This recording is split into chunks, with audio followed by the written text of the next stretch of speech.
know this might be a very unpopular opinion, but you do not have to run a business using social media to be successful. I've had examples of this in my own small coaching business, as well as seeing other coaches run their businesses without having to heavily be on social media or be on social media at all. So in today's video, I'm going to be discussing what that could look like and how to still build a sustainable, thriving business in a way that feels good to you, in a way that is maybe an alternative way of using marketing strategies to continue to still bring in considerable income and see the growth that you need to see in order to have success, and what maybe success looks like to you. So we live in a day and age where you may at some point have been burnt out by having to use social media, right? I think everyone has a point in their social media journey or using social media where they kind of felt like they were on their phones too much. A large chunk of their lives were online, and they realized that they were missing out on maybe just the everyday pleasures of tapping into, your local circles, being outside in nature, just immersing yourself in the real world. And so much of that can be taken away because of the entertaining aspects of these social media apps and platforms and tools that have us hooked and engaged on watching things for long periods of time. So we just want to make sure that there's a balance, right? I'm not here to say that social media is 100% bad for you, and I'm not taking an extreme take where it's like, it's literally the end of the world and everybody's on social media and it's going to be the ruin for our children in the future. I definitely see that there are benefits, of course, to everything, and there are negatives to, of course, everything. It just depends on how you want to look at things. And I'm someone who understands the universal law of polarity. I believe in the universal law of polarity, and that everything has an extreme end to it, right? Good and bad. And so social media, to me, I think is beneficial because we can exchange large amounts of information within a shorter period of time to greater distances, exchanging information with someone halfway across the world without ever having to meet them. And I think that's just such a beautiful way for everyone to connect and get to know each other and to share beautiful ideas and to have meaningful discourses about how we want the world to look. So it is important to be having, the everyday discussions that we're having online, as controversial as they might be. I think it's really important to hear different sides, different people's opinions and perspectives on things, because no one person holds the truth. No one person is right in the way that they view things. So social media does have its importance, and especially when you're running a business like myself, it allows for you to be more easily discovered. If we look back decades, the way that people had to market themselves looks much different today. But that doesn't mean that we still can't use some traditional forms of marketing and alternative ways of marketing to still see the success that we would like to see in terms of growth for our business. So the American Psychological Association actually came out with a study, and although there's no specific numbers, this study did find that high levels of social media usage correlates with higher rates of mental health issues, including anxiety and depression. So I think there are healthy ways to maybe navigate and use social media, but if you are using it constantly, if you are heavily on it, there is no doubt that you may start to see the negative impact of it on your social and mental health. And I, for one, am someone that can attest to this because I actually never really was a huge social media person prior to starting my business.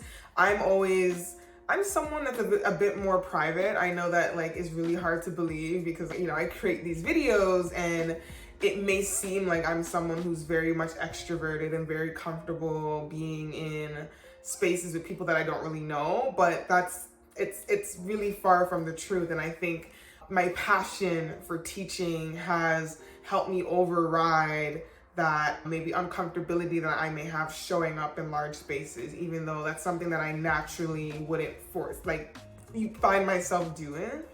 And so it's been a really hard struggle, like, learning like what types of social media platforms I feel comfortable on, how often do I want to have to show up on social media for my business. And it's been very hard because I think for someone who maybe is already keen on being on social media, you know, I have some friends that are like, they're a natural on social media, right? They love being on Instagram, they love taking photos of themselves and sharing with the world updates on little bits of their lives. But I was never that type of person. I was always someone where, like, if you're my friend and you want to know what's happening in my life, we're probably having 3-hour phone calls, or like, you know, I'm sending you a text and sharing you images and videos directly. So I never really been one to understand like why people really have a need to like show their lives on like a public sphere. But it doesn't mean that it's wrong or that, you know, I'm like looking down or like judging people. Like, everyone has their reasons for why they do what they do. My reason for being on social media is to educate and to show people that they can really create the life that they love through honing in on their relationship with money, building better habits with their finances so that they can build wealth. And really, ultimately, money drives everything that we do. It is the driving force of the decisions, of every decision that we have to make, most of the times without having to think about how money is going to play a part and how it's involved. If you want to go on a trip somewhere, you have to think about how much money it's going to cost to go on that trip, and that if you do have the money, and where you're going to get the money and the funds to be able to do said thing. So for me, that is my primary motivation for being on social media. And I want you guys to be able to relate to me. I want to develop a relationship with my audience. And so through that, I also create my vlogs, because I want you to see that I'm not just lying about the lifestyle that I live. And I want you to see like all the little bitty things that I do in my life to be the best version of myself. So there's a really big intention that goes in behind it. I'm not just showing up just for the sake of showing up or for my own selfish reasons. It's actually very selfless, the reasons why I am on social media.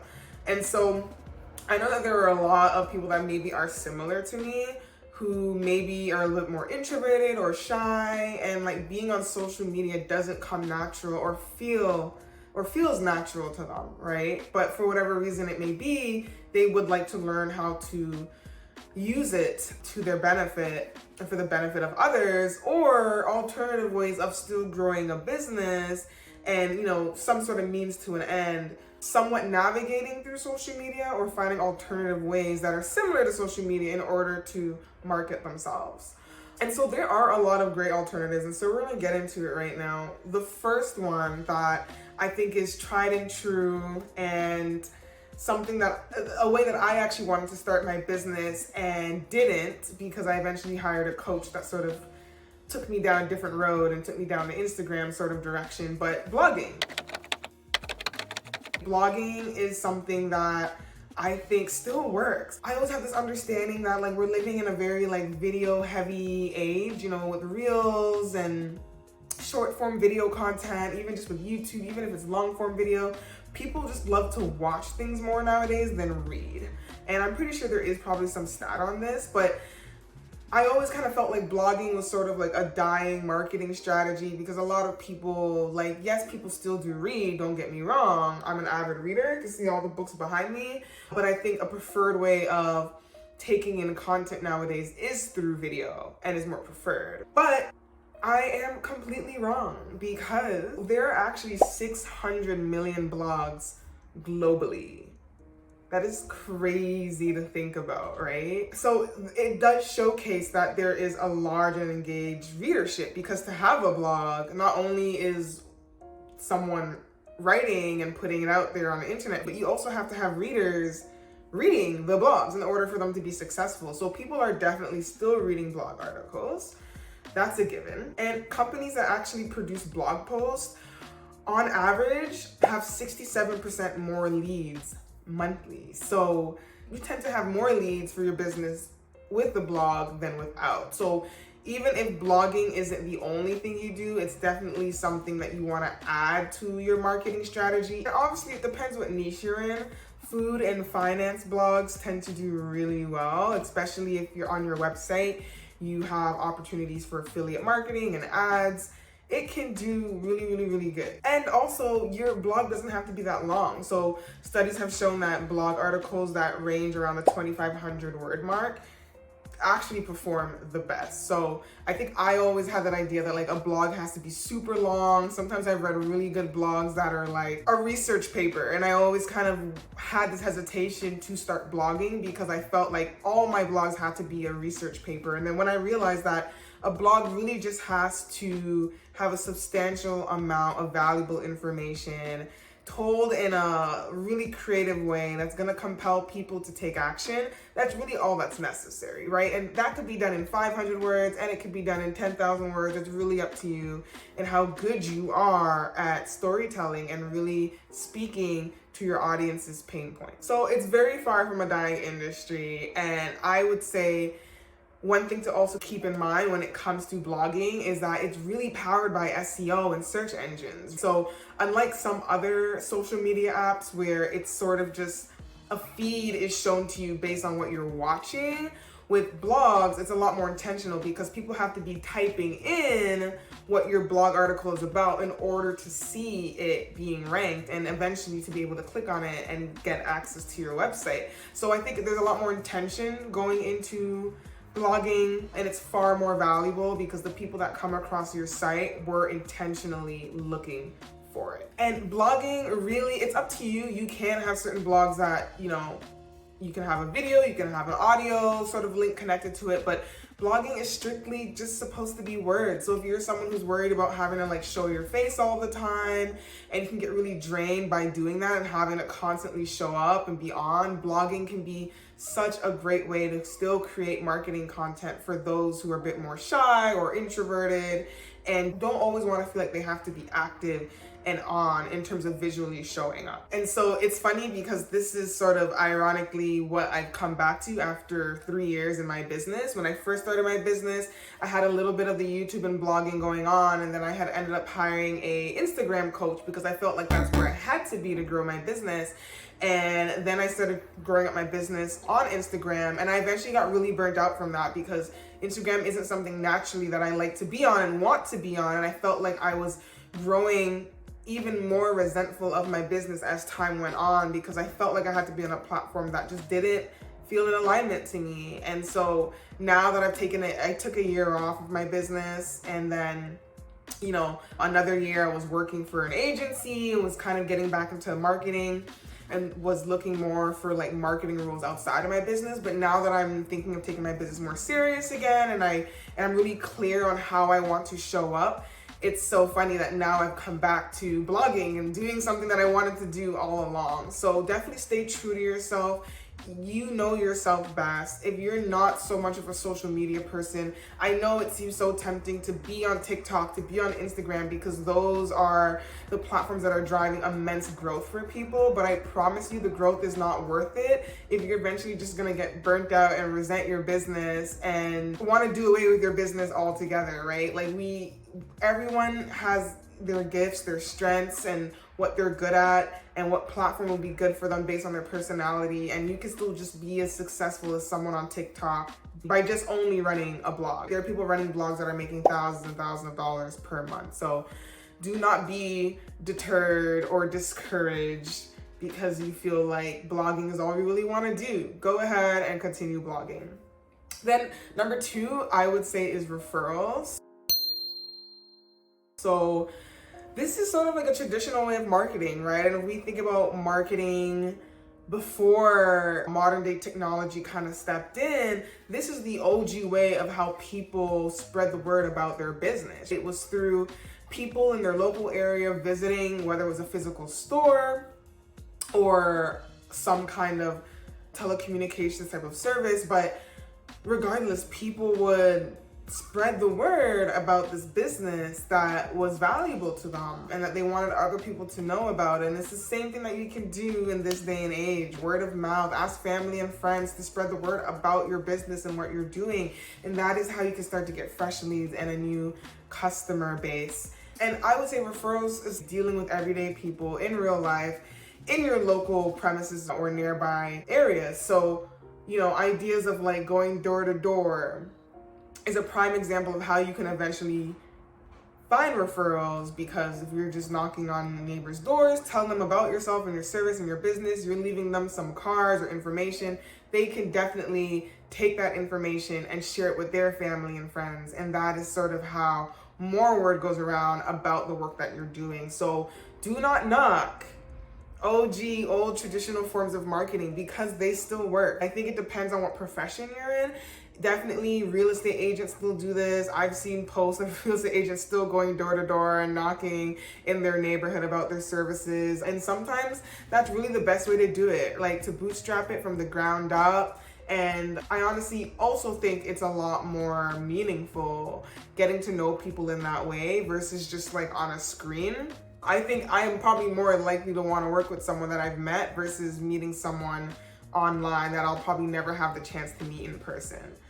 I would also say another option is through networking events. So this could be in person or online, but I think strategically going to networking events, not even with the intention to find a customer, but you never know who you might be able to be connected to that eventually could end up being a collaboration of some sorts that will open the door for you to find new audiences and to find new leads. So definitely, I've been to a couple of networking events in my own life, and I found it to be incredibly helpful. That's actually one of the ways that I found my graphic designer when I first launched my brand, my financial wellness company, Holistic Bucks. I found my graphic designer through a networking event. So like I said, it doesn't even have to be in terms of finding a customer, but it could be finding help with the operations or the branding of your business, finding people to help create the business that you want or to help maintain certain aspects of it. So do not knock networking. This also leads into my next point, which is community groups. So community groups not only help you with brand awareness, but can also help you with growth in your personal life, depending on what you're trying to work on in your everyday life. And I think finding communities that kind of speak to both, right? So you could be in like a running group, for example, online, and these groups can probably put you in front of people that can help put new people onto your business, further collaborations. Obviously, you're going in with the intention to maybe get help with something else, another area of your life, but you never know the type of conversations you can be having in these community groups that might make you want to plug in and drop something that you're working on or who you are. A lot of these community groups, you have to share with people what you do in your everyday life, and by you joining these community groups, people are more aware of the people in their circles, and you never know, someone might need a lawyer or someone might need the aid of a coach, and you just happen to be in that group at that right time, and now you have a client, right? Or maybe they have someone in their circles that are looking for someone like you in your profession, and now you have a client. So definitely don't knock community groups. I'm actually going to use the example of my benign fasciculation video. I actually am a part of some BFS community groups on Facebook, and because I felt like this video was going to be very helpful for people that are also struggling with it, I didn't want to just post the video on YouTube and kind of just hope whoever sees it sees it. And what I did was I intentionally went in some of these groups and I said, hey, if you're looking for help with dealing with some of the symptoms with BFS, I just created a video that shares like my experiences, how I ended up getting BFS or why I think I ended up getting BFS and what I'm doing to sort of find solutions and to heal. And that video did really good. It's probably one of my best videos to date on my channel. And that was by me strategically plugging in my YouTube video that's also very helpful. It's helping people deal with the symptoms that they're having and this difficult journey of having BFS, but now it's also bringing awareness to my YouTube channel and some of the other videos that I do. And when people watch that video, they'll get to know that, oh wow, Morgan is also a wealth coach, and further look into some of my other services. So you can be strategic too by, sharing who you are and the services and the things that you're offering in this world through community groups. Then I would say another alternative way of marketing your services without needing to use social media is collaborating with different people for different types of content. So for example, blogs. You can write a blog post for somebody else on their website. And this obviously becomes easier as you start to grow your network within your business. You're starting to find other like-minded entrepreneurs, maybe in similar fields, maybe in different fields. But as you start to network, as you start to make friends with other entrepreneurs, you can start to become creative and start to collab with one another as a way to grow each other's audiences. So, and to be in front of different audiences as a way to grow your brand. So I've done this with not only blogs, but with podcasts. I think podcasts is actually, when I look back at the first year of my business, majority of the revenue and the growth that I saw came from doing podcast collaborations. I had one podcast that I was on with holisticism, and someone listened to that podcast from a company called Four Sigmatic and wanted me to then do a workshop for their membership community. And then it kind of just spiraled. Then I had people reaching out to me. I've had universities, I've had journalists come to me saying that they wanted to do a feature with me for one of the articles they're writing. So things just kind of start to spiral once you start to collaborate with other people and put yourself out there. And I found that was the biggest way that I was able to drive growth for my business. One podcast, depending on how much listeners they had, right? How big their audience was, could land me between 1 to 5 new clients. Just off of hopping on a podcast, talking for an hour, could get me 1 to 5 new clients. So that is actually what made most of my money versus being on Instagram. And when I realized that, I really started to dial back on Instagram, and I really started to question why I was putting so much time and energy into these social media platforms when that really wasn't what was growing my brand and what didn't feel good to me in terms of growing my brand. I much rather spend time trying to be on a podcast than spending every day creating a reel that, like, yes, I might be good at, yes, I might have fun with creating reels sometimes, but it's not the way that I ideally would like to show up and run my business. So definitely getting creative and figuring out how to collaborate with people across different forms and types of content. This can actually still be done through social media apps, right? So even Instagram, if you think about IG Lives, if Instagram is a platform that you do like, and maybe you don't so much like other platforms and you're willing to still be on a platform or some kind of app, definitely looking at how can I collaborate and put myself in front of other people's audiences through these social media platforms. Then last but not least, I would definitely recommend starting an email newsletter, having some kind of mailing list if you already don't, being featured on other people's newsletters, but also creating your own email newsletter is a great way to grow. I see it similar to blogging, except people have to go and look for the blog versus newsletters.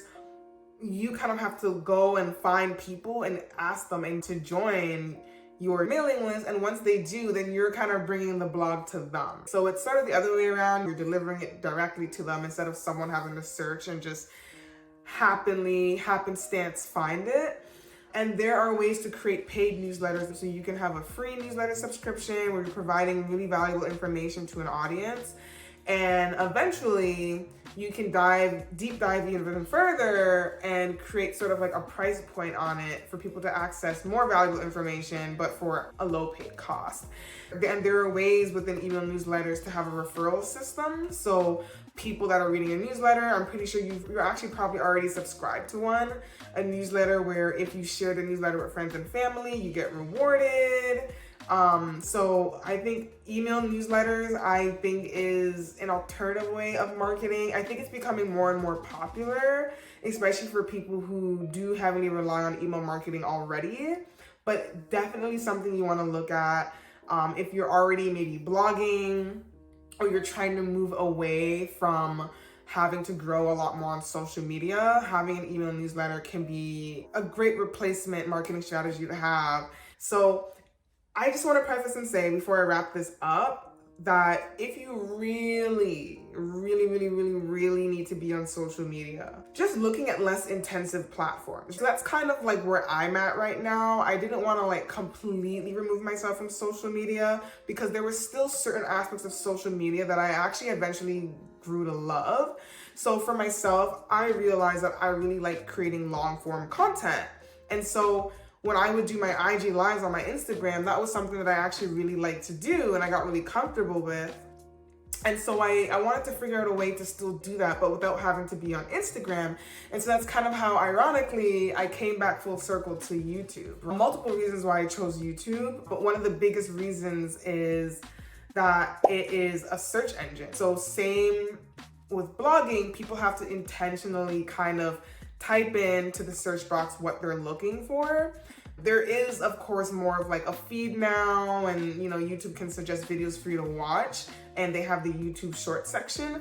But ideally, you would go into YouTube as a search engine, right? To search up how to do something, right? How to save money, etc., how to invest. And so I really like that because I want people that are coming to my channel to be intentionally looking for me and my services. So I found YouTube to be one of the best, the smartest, the most strategic way to grow my business if I was going to use a social media platform for long form video content. So like I said, I'm not someone that's really great at trying to figure out how to say something in a minute, but I am really good at talking for long amounts of time. And so naturally, this is what felt most comfortable to me. And it was also easier for me to transform my YouTube videos into a blog post. So strategically, I think they really go hand in hand. And I wanted to add a video component or element to my blogs as well. So vlogging just seemed to work really well, and I figured that YouTube would be the best place for me to do that. Pinterest is also another social media app that I'm using to drive traffic to my website, but also to my blog and my YouTube. And I love Pinterest because it's more design heavy. It's not really video heavy. So it's not like directly having to like show up on Pinterest itself live or through video content. A lot of it is just static images, designs that I can create in Canva, and through these artfully, beautifully created designs can grab the attention of users back to my website and back to my other content. And I think if you are someone that is a bit more introverted and want to find an alternative way to share what you do and to bring more attention towards your business, Pinterest is definitely another platform to look at. There are 465 million people using Pinterest, and there's actually been a study that shows majority of the people using Pinterest are high income earners. So they're more likely to be making around 6 figures, which is ideal for the type of client that I would want to work with for my one-on-one long-term coaching. A lot of the clients that I work with in my long-term coaching program tend to be entrepreneurs that are making pretty good money. They just want to know how to better manage their finances and especially learn how to build wealth. So we focus a lot more on investing versus some of my lower ticket offerings are for people that maybe aren't at the stage to invest yet. They really still need to work on their money mindset. They really need to work on budgeting and having a healthy relationship with their finances before they get to a place where they are ready to invest and have their money work for them. So I think depending on your customer base and who they are, you also have to be mindful of like where your customers are when it comes to choosing a social media app.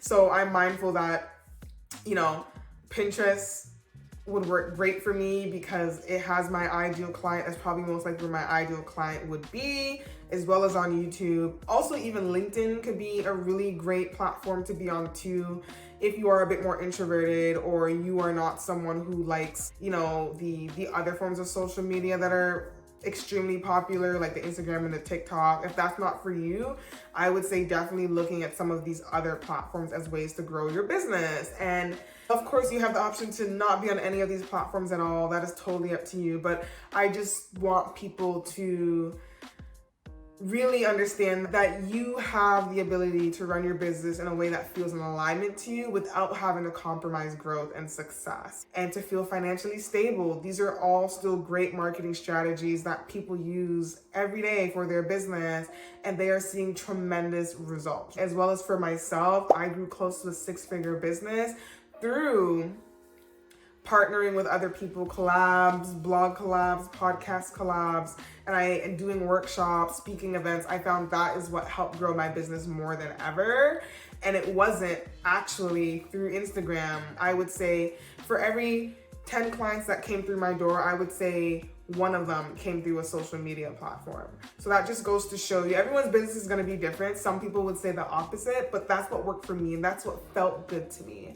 And so I want you to lean into that. If you are someone who's just starting their business, or you're someone who's getting burnt out from your business, really taking that time to get clear on like, how do I want to show up? What marketing platforms, what strategies feel in alignment and are going to feel really good for me, not just for the short term, not just for a quick buck, not just to get those 6 figures as fast as I can, but that is going to feel good for me in the long term. That is going to be sustainable for the long term. Can you get up every day and feel good about the way that you're showing up without eventually growing resentful or angry or burnt out? So I hope that this video was helpful. Please take time to take a look at some of my other videos on wealth building or growing a business, growing or starting a business. And I hope to see you guys back here again. Please don't forget to like and subscribe, and I will see you in the next video.